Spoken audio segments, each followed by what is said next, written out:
বন্ধুরা, মহালয়ার দিন আর কিছু করুন আর না করুন, একটা কাজ করতে সবসময় চেষ্টা করবেন। একটি মাটির প্রদীপে সর্ষের তেল দিয়ে বাড়ির এই স্থানে রেখে দেওয়ার একদম চেষ্টা করবেন।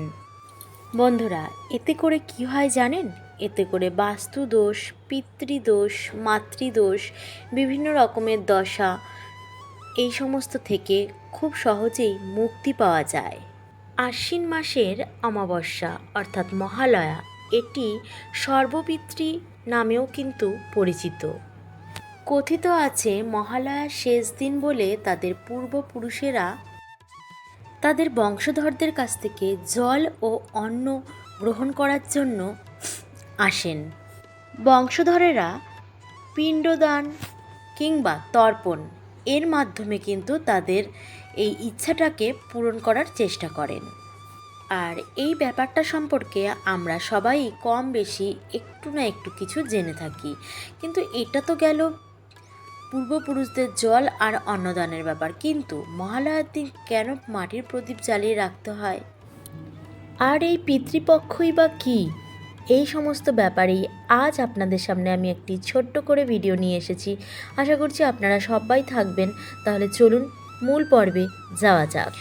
মহাভারতে বলা হয়েছে, মহাবীর কর্ণের আত্মা যখন স্বর্গে গিয়েছিল তখন তাকে শুধুমাত্র খেতে দেওয়া হয়েছিল ধনরত্ন আর সোনা গয়না।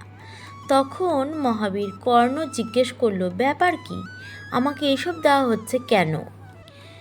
কর্ণ যখন জিজ্ঞেস করলেন ইন্দ্রকে, তখন ইন্দ্র বললেন যে তুমি সারা জীবন শুধুমাত্র সোনা গয়না আর ধনরত্নই সবাইকে দান করে গেছো, কিন্তু জল কাউকে দান করনি, আর তাই জন্য তোমার জন্য এই ব্যবস্থা। তখন কর্ণ বলল যে আমার কি দোষ, আমার পিতৃপুরুষ।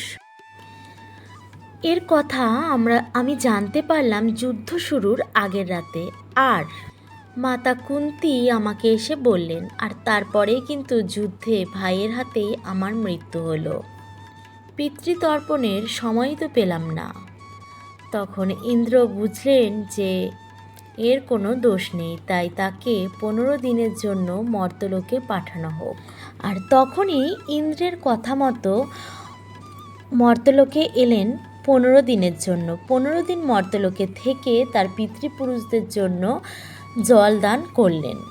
আর কর্ণ যে পক্ষকালে মর্তলোকে এসে তার পিতৃপুরুষদের জলদান করেছিলেন সেই পক্ষটাকে বলা হয় পিতৃপক্ষ। এই অমাবস্যায় পিতৃপক্ষ ছেড়ে দেবীপক্ষে পদার্পণ করতে হয়। বছরে 12টি পক্ষকাল রয়েছে, তার মধ্যে 2টি পক্ষকাল সব থেকে বেশি গুরুত্বপূর্ণ, পিতৃপক্ষ ও দেবীপক্ষ। আশ্বিনে দেবীপক্ষের এই তিথি হলো মহালয়া, আর এই দিন সব বাড়ির পিতৃপুরুষেরা আসেন তাদের বংশধরদের হাত থেকে অন্ন আর জল গ্রহণের জন্য, আর তাদের যাত্রাপথকে আলোকিত করার জন্য উল্কাদানও করতে হয়। আর মহালয়ার দিন অবশ্যই একটি মাটির প্রদীপ জ্বালাতে কিন্তু ভুল করবেন না, এটি জ্বালাতেই হবে। এবারে জেনে নেব প্রদীপটি কিভাবে জ্বালাতে হবে আর কোথায় রাখতে হবে। শাস্ত্র আমাদের সব কিছুই কিন্তু বলে দিয়েছে। মহালয়ার দিন খুব সকালে স্নান করে উঠে সূর্যদেবকে লাল ফুল দ্বারা অর্ঘ্য নিবেদন করতে হবে। আর যারা পূর্বপুরুষদের উদ্দেশ্যে তর্পণ বা পিণ্ডদান করছেন তাদেরকে স্নান করে উঠে কুকুর, বেড়াল, টিকটিকি, পিঁপড়ে এদেরকে খাবার দান করবেন। এতে করে পিতৃপুরুষরা খুশি হন, প্রসন্ন হন আপনার প্রতি। এরপরে যেই কাজটি করবেন বন্ধুরা, এই দিন কিন্তু ঘন ঘন শঙ্খ বাজানো খুব ভালো। কথিত আছে এই দিন যদি ঘন ঘন শঙ্খ বাজানো যায় তাহলে বাড়ির মধ্যে যেই সমস্ত নেগেটিভিটি রয়েছে সেগুলো কিন্তু সমস্ত কিছু দূর হয়ে যায়, আর অশুভ শক্তির হাত থেকে আমাদেরকে রক্ষা করে। মহালয়ার দিন আরেকটি জিনিস করতে কিন্তু আপনারা ভুল করবেন না, কালো তিল সহযোগে জল দান করবেন অশ্বত্থ গাছকে। অশ্বত্থ গাছকে শুধুমাত্র কালো তিল সহযোগে জল দান করলেই হবে না, সন্ধেবেলায় কিন্তু সেই গাছের গোড়ায় একটি প্রদীপ জ্বালিয়ে দিয়ে আসবেন।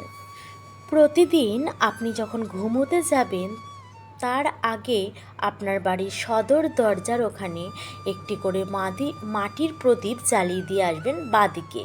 আর সকালবেলা উঠে সেই প্রদীপটিকে ফেলে দেবেন জলে ভাসিয়ে।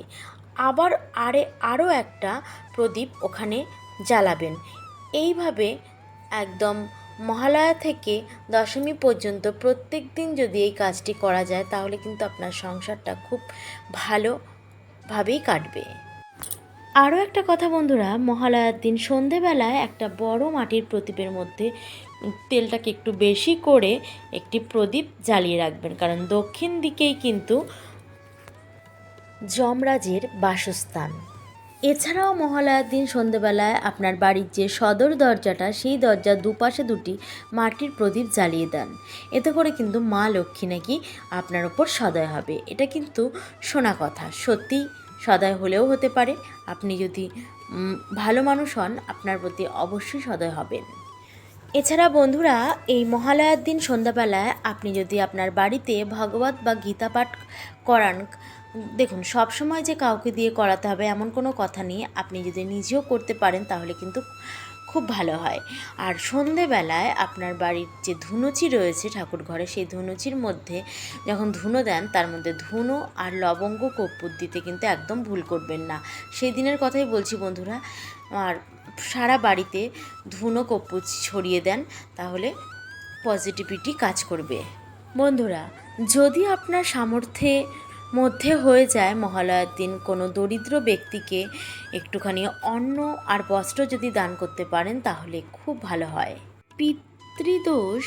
পিতৃদোষ এমন একটা জিনিস যেটি আপনার জীবনকে পুরো শেষ করে দেয়, মানে চরম বিপর্যয় নেমে আসে।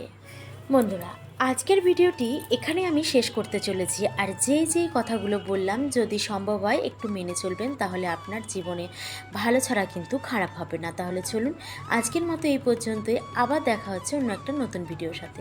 ততক্ষণ সুস্থ থাকবেন, ভালো থাকবেন। নমস্কার।